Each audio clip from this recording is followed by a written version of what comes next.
সেলিম এবং রঞ্জন বিশ্বাসকে কোতোয়ালি থানার মামলা নম্বর 12/11/2024 মামলায় তাদেরকে 5 দিনের রিমান্ড চেয়েছিল। সেখানে দেখা যাচ্ছে এজাহারে 253 জন এজাহার নামীয় আসামি। এই 253 জন আসামি আর এই মামলার সর্বোচ্চ ধারা হচ্ছে 326, গুরুতর আহত। এখন গুরুতর আহত 253 জনের মধ্যে কে এই ভিকটিমকে গুলি করলো বা কে মারলো এটার কোনো স্পেসিফিক এই এজাহারও নাই এবং রিমান্ড প্রেয়ারও নাই। এই জন্য বললাম যে এই রিমান্ডে নেওয়ার পরে 326-এর মামলায় এই 253 জনের মধ্যে এই 2 জন যদি নেওয়া হয়, এদের থেকে আপনারা কি উদ্ধার করবেন? তাছাড়া যিনি সোলেমান সেলিম, রান্নায় আমার ভালোবাসা Jamuna gas stove. Jamuna gas stove, আধুনিক, নিরাপদ ও দীর্ঘস্থায়ী। উনাকে যে ঘটনা দেখানো হচ্ছে, উনার সংসদ যেই এরিয়াটা সেটা ভিন্ন এলাকার। ওই সময় এই ঘটনার সময় উনি ছিলেন না, এটা 5ই আগস্টের অনেক আগে।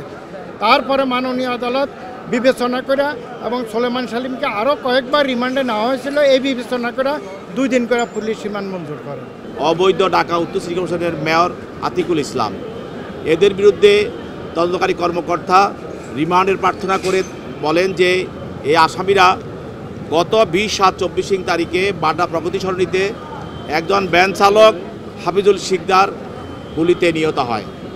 এই বৈষম্যবিরোধী আন্দোলনের সময় সে পুলিশের গুলিতে তাকে নিহত হয় এবং তাকে হত্যা করা হয়। এই মামলায় এদের বিরুদ্ধে আসামিদের বিরুদ্ধে প্রাথমিক তদন্তে এই মামলার সঙ্গে জড়িত থাকার বিষয়টা তদন্তকারী কর্মকর্তা পান এবং তাদেরকে আরও জিজ্ঞাসাবাদ করার জন্য এবং এই মামলার হত্যার বিষয়টাকে আরও অধিকতর তদন্ত করা এবং অন্যান্য আসামিদেরকে চিহ্নিত করা এবং আসামিদের জড়িত থাকার বিষয়টি আরও সুনিশ্চিত করার জন্য তাদের বিরুদ্ধে 5 দিনের রিমান্ড চাওয়া হয়। বিজ্ঞ আদালত তাদের পক্ষে আইনজীবীরা ছিলেন, আইনজীবীরা রিমান্ড বাতিল করে জামিনের প্রার্থনা করেন। উভয়ের বক্তব্য শোনার পর বিজ্ঞ আদালত 2 দিনের রিমান্ড মঞ্জুর করে তাদেরকে তদন্তকারী কর্মকর্তার নিকট হস্তান্তর করেন। এছাড়া এই 7 জনের মধ্যে আনিসুল হক, আতিক সাহেবকেও সদস্য করে দেওয়া হয়েছে। এছাড়াও আরও 4 জনকে, কামাল আহমেদ মজুমদার তাকে 2 মামলায় এবং আনিসুল হক এবং জিয়াউল হাসানকে 1 মামলায় এবং আনিসুল হককে আরও 2 মামলায় গ্রেপ্তার দেখানো হয়েছে। আমি একজন মুক্তিযোদ্ধা এবং বলছেন যে আমি একজন ব্যবসায়ী। আমি একজন এই সরকারের এক সময় মন্ত্রী ছিলাম, কিন্তু পরে আমি সরকারের বিরোধিতা করছি, এই কথাগুলি উনি বলেছেন। তো আমরা প্রসিকিউশন পক্ষ থেকে আমরা বলেছি যে উনি কোনো রাজনীতিবিদ ছিলেন না, উনি ব্যবসায়ী ছিলেন। উনি অবৈধ ব্যবসা করার জন্য এবং সরকারের কোটি কোটি টাকার রাজস্ব ফাঁকি দেওয়ার জন্য এবং সরকারি সম্পত্তি দখল করার জন্য এবং সরকারি দখল করে ব্যবসা প্রতিষ্ঠান গড়ে তোলার জন্য এবং সরকার থেকে সুবিধা নেওয়ার জন্যই উনি এ রাজনীতিতে নেমেছেন। অতএব উনি ব্যবসায়ী কথাটা ওনার বলা ঠিক না। আর উনি বলছেন আমি একটা মুক্তিযোদ্ধা। আমরা আদালতে প্রায় বলে থাকি এই মুক্তিযোদ্ধার বক্তব্যটা আপনারা রাখবেন না, কারণ এই মুক্তিযুদ্ধের আমাদের যে চেতনা, মুক্তিযুদ্ধের কারণ আপনি বলেছি যে মুক্তিযোদ্ধা কি বলেছে যে আপনি দিনের বোধ রাত্রে করবেন?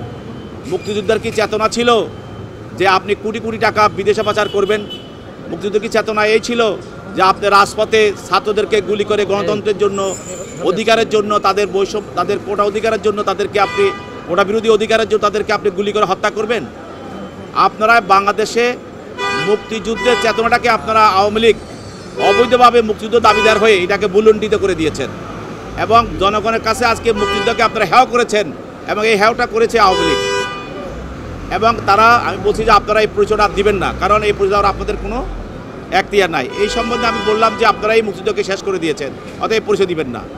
আরেকটা কথা হলো যে উনি বলছেন যে আমি হাসিনার পক্ষে ছিলাম না, এ কথাটা আমরা বলছি উনি মিথ্যা বলেছেন। ওনার টিভি, মোহনা টিভি, সারাক্ষণ এই বৈষম্যবিরোধী ছাত্র আন্দোলনের বিরুদ্ধেই তাদের বক্তব্য ছিল এবং আমি বলছি যে যারা হাসিনার শাসন আমলে, ফ্যাসিস্টের আমলে যারা বিভিন্ন সময় হাসিনার বিরুদ্ধে কথা বলেছে তাদের হয় মন্ত্রিত্ব চলে গেছে অথবা তারা জেলে গেছে।